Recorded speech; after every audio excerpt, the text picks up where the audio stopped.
Fashion Now with host Styles Lewis. Hey, I'm Carl Banks, president of G3 Sports and starter, two-time Super Bowl champion, and you're watching Fashion Now.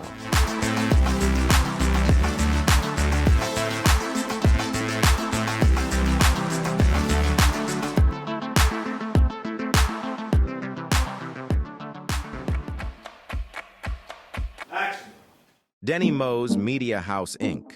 excels in capturing the essence of celebrities through stunning photography and videography, providing behind-the-scenes access for tours, movies, and television productions, ensuring every moment is expertly immortalized. Looking to elevate your project with professional media services? Hire Denny Moe's Media House, Inc. for top-notch photography, videography, and behind-the-scenes coverage. Visit our website at www.dennymoesmediahouse.com to learn more and get started.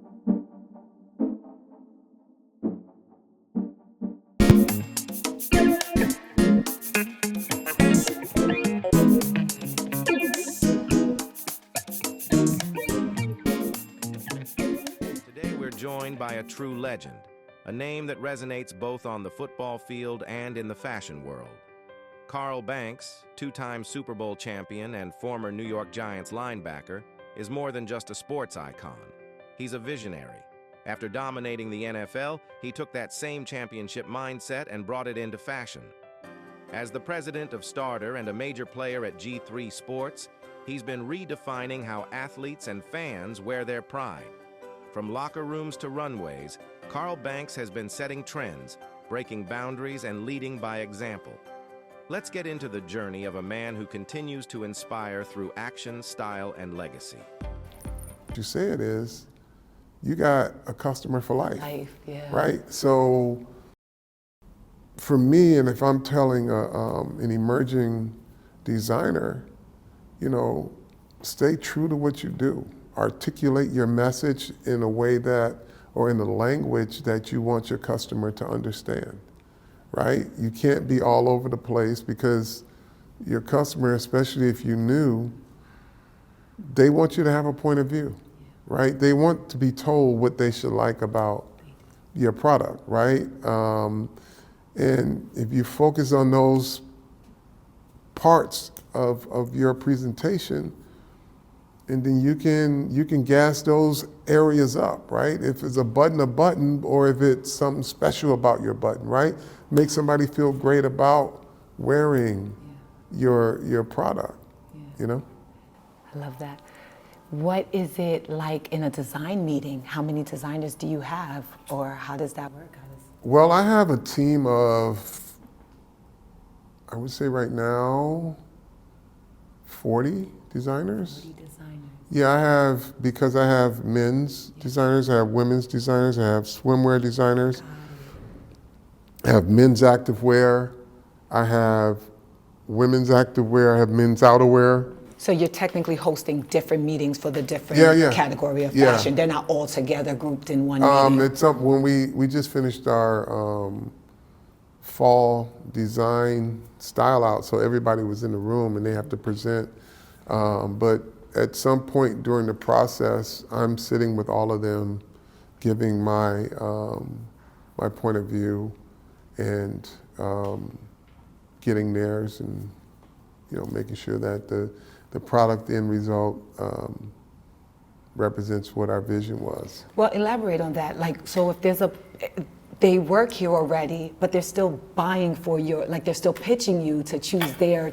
Sure. So are they different groups of people, or they're individuals? And they are different. Like, I can look at a graphic on a T-shirt, right, and say, tell me why I should like this, right? And then they pitching it to you. And here's the thing. I know what I don't know, right? Meaning, I have a point of view, and if someone tells me this is what's trending, right? This is why this should be in sport, right? Or this silhouette is back. Crop tops are back for women, right? Or high waist jeans are back, or whatever it is, right? I want to be told that. And then I want to be told why it's important for a fan to have that. And they will inevitably say, well, the fan is only a fan when they're in the stadium, or are they a fan wherever they go? And how do they represent that? They don't necessarily dress the same way out in public as they would screaming in the stadium, but they can dress in public and go to the stadium dressed, you know, in a more fashionable way. So it's a lot of give and take. But I think it's great because I don't want to be, if I'm in a design meeting and I'm the smartest person in the world, in the room, I'm probably going to have a very unsuccessful launch of a season. You know, and like I said, I know what I don't know, and but I want to bring, I welcome ideas, you know, but my perspective is rooted authentically in sport. So I know sport, right? I can articulate sport and I can tell a story through whatever you design me in sport, as long as it's true to what you believe in. How important are trade shows for a brand that's already known like yours? Trade shows are very important. I think the biggest disappointment right now is trade shows are going away. But there gives you opportunity to see your customer, right? And it gives the customer opportunity, all of them, to come in one place and you can make your appointments. Now, because trade shows are not as popular, you have to go visit your retailers, which I'm fine jumping on a plane and doing that as well. So you either get them all in one room and see them all in a week, or you get on the plane and see them in a month. So would you tell a new designer that it's basically a lot of investment, time investment and financial investment to springboard their brand? Like, how do we express to them? How do we express to a new designer? I think the investment that the designer puts into his brand should never start financially. You should never look at what it's costing to do it. If you have a vision, lean into that. And because we have so many different ways to communicate with people, you can have a trade show online. Wow. Right? We just went through a whole pandemic where everybody talked. Yeah. Everybody talked, they presented, they did whatever they did online. D-Nice hosted concerts every night, right? So if you're an emerging designer and you have an opportunity to present to people your vision, you can set up lights just like we're talking now, right? Send invitations out, have people come in to your virtual showroom, and you have these type of conversations, and you talk, and you get styles to have a conversation with you about what you do, and gives you the opportunity to just kind of talk about your product. That's what it's about, right? So there are different ways. You have to be opportunistic. And if you're starting out and you don't have a lot of money and you put your money into your samples and your prototypes, that's fine. Now figure out how you're gonna reach the people you need to reach.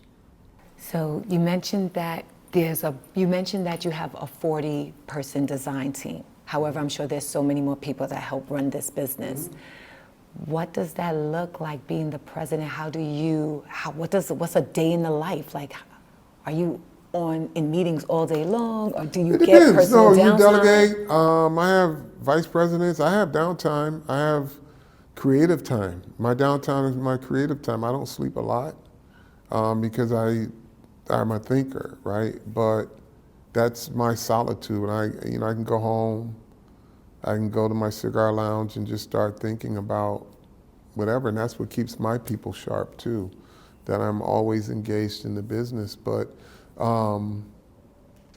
what is it like managing that many people I was the captain of a Super Bowl champion team. Say that know. again.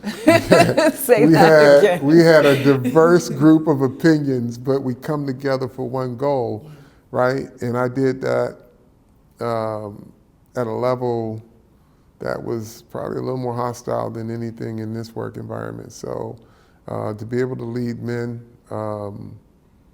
at a championship level enabled me to lead men and women in this arena. Wow. And so. But for those who didn't play, Yeah. right, were not part of an organized structure, it's all about communication, right? And it's all about getting to know the people that work for you, even if they're doing freelance work for you, right? If you want to get your designs back in time, you want to get a freelancer to prioritize your work, then they're going to have to like you, because designers do the things that they like, right? And they do those things first, right? So if you've got a freelancer, you just have to, communicate with the people in-house, communicate with the people that are helping you so that they feel great about what they do and you make them feel great about what they do. That's leadership. Yeah. So technically from the sports aspect, that's where your leadership skills come from. Yes. We're not taking no leadership classes on the low. No, I got trial by fire, man. Yeah. I baptized in fire. Leadership, the way I learned it, it's a win-lose proposition every 35 seconds. Who encourages you? Who keeps you going every day to make sure that this business runs the way you want it to run? Because it's not just only Starter. You handle several other companies. I have 5 other labels in here. Right. I'm self-motivated. Really? I'm self-motivated. Yeah, I mean, if you want to win at something, it's got to start with you, right? I always have this saying, success comes through you, not to you, right? Through you, not to you. And so you've got to have that, right? And obviously you surround yourself with like-minded thinkers that, hold you accountable, but, I built it. I should be the one that's always motivated to do it. And if I'm not, then it's time for me to leave what I'm doing and find something else. Staying self-motivated it always starts with the essence of how you got there. What made you think you could be a designer in the first place? Right? So whatever made you think that you could be a designer, don't let anybody tell you you can't. Right? That's you. You decided that this is what you wanted to do. Yeah. So that's your motivation.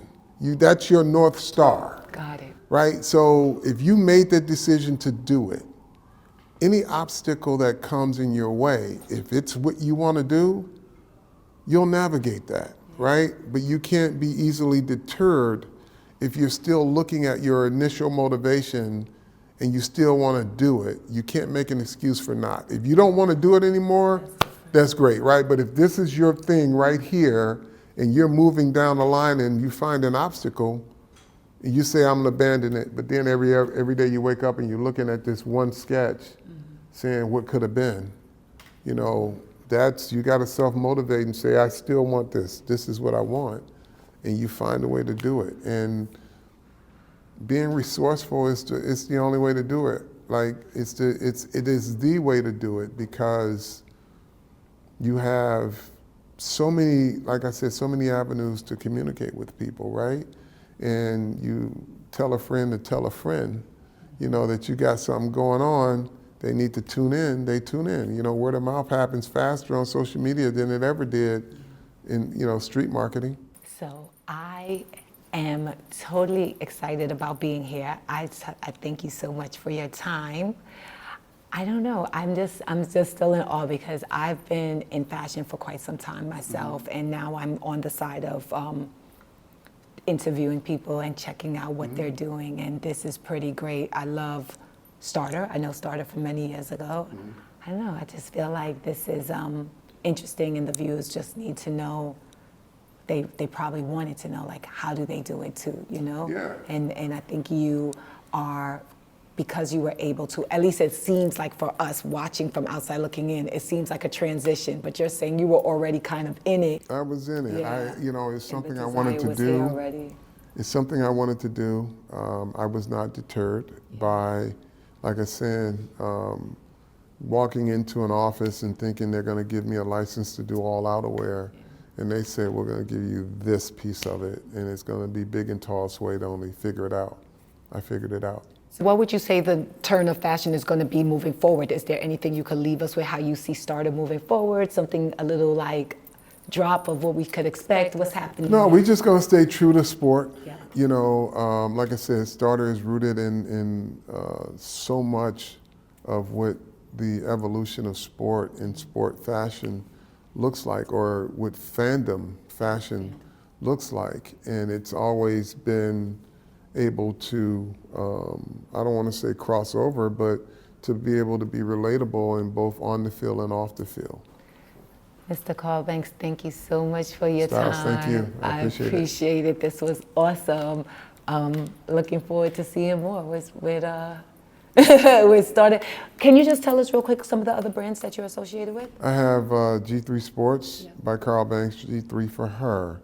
We have DKNY Sports. I've got swimwear. I got Margaritaville for NFL and Major League Baseball as well. Wow. So once you start, you could just keep going. When people start, don't let your imagination stop. Like, Right. you can always continue to grow, you know. Always continue to grow. Yeah. Everybody, again, legendary Super Bowl champion, Mr. Carl Banks, and now in the business of fashion. Thank you so much for being with us at Fashion Now. Thank you. Thanks for watching Fashion Now with Styles Lewis one-on-one with Super Bowl champ Carl Banks.